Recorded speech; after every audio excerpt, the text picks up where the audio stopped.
Hi, I'm Maddie Wall and I'm very excited to be here talking to you today about mangroves! The word mangrove refers to A shrub or tree that grows mainly in coastal, saline or brackish water, and B, a type of forest made up of those shrubs or trees. My chosen species is Avicennia marina, known as the white or grey mangrove. It's a widely distributed species of mangrove, and I will be referring to both the individual species and the forests. Australia has a total of 850,000 hectares of mangrove forest, but this only makes up 0.6% of national forest cover. That does not mean that they aren't an important and widespread ecosystem. Australia's 2018 State of the Forest Report identifies intertidal zones of temperate coastal rivers, estuaries and bays as the main habitat for Avicennia marina. They live in a wide geographic range, including tropical and subtropical areas, growing in fine sediments deposited by rivers and tides. Ecological processes are incredibly influential on mangrove forest biogeomorphology, namely sedimentation and surface elevation gain. When it comes to trees, I would argue that mangroves have the most memorable physical characteristics. This includes aerial roots, exposed for structure and breathing to cope with regular tidal inundation and lack of oxygen in soil. There are some right here. Mangroves are viviparous, meaning they disperse seeds with varying degrees of embryonic development, meaning the seeds are germinated before they are released. This is another interesting characteristic, as most flowering plants produce dormant seeds.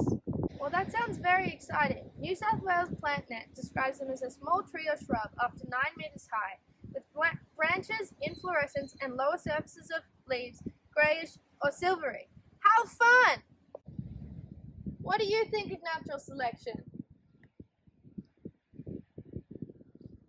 Natural selection is the process of organisms or species that are better adapted to their environment, surviving and reproducing, leading to offspring with these favourable traits. The rudimentary example of this is Darwin's finches.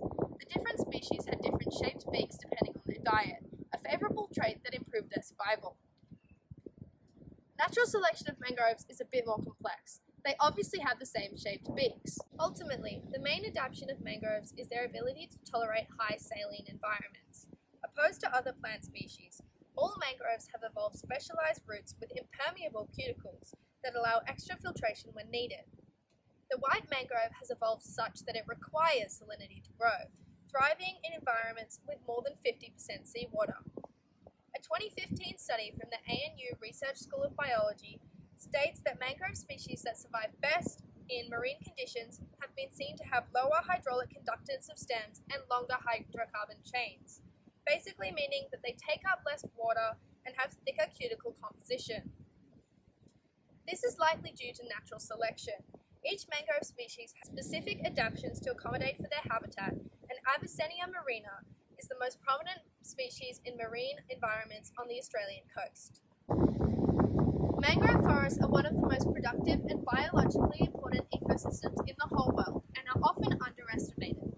In terms of direct interactions, white mangrove forests house the majority of the 449 species of forest-dwelling fish in Australia. Mangrove roots serve as a nursery habitat for juvenile fish and crabs, protecting them from large fish and birds in shallow water environments. A 1992 study by the American Geophysical Union discovered fish species richness as high as 200 species in white mangrove-dominated estuaries in Australia.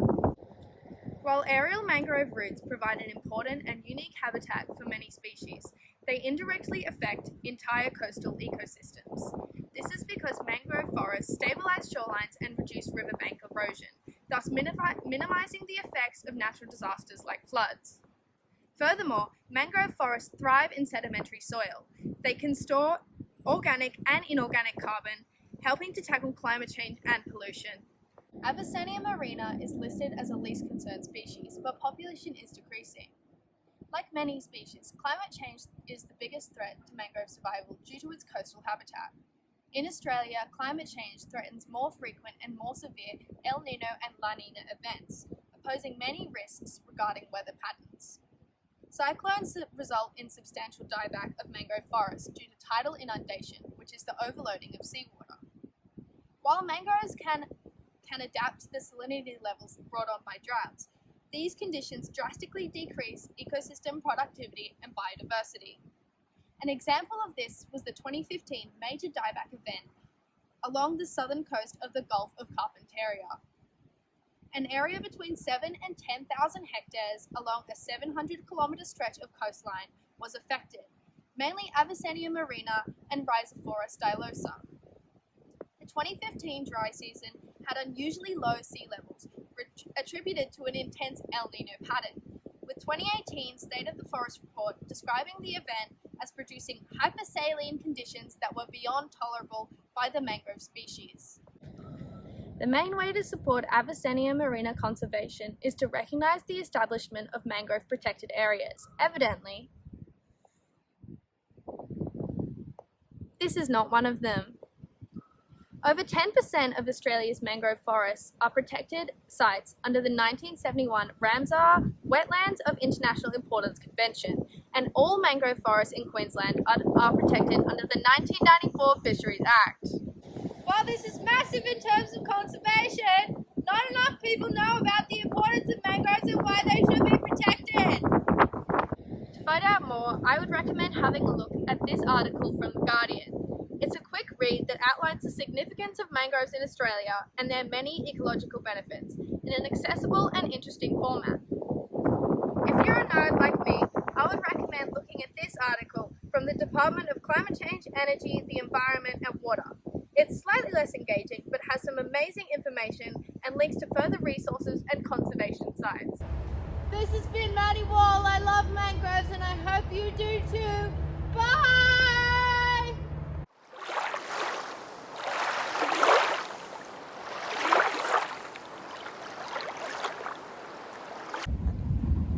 You come here often?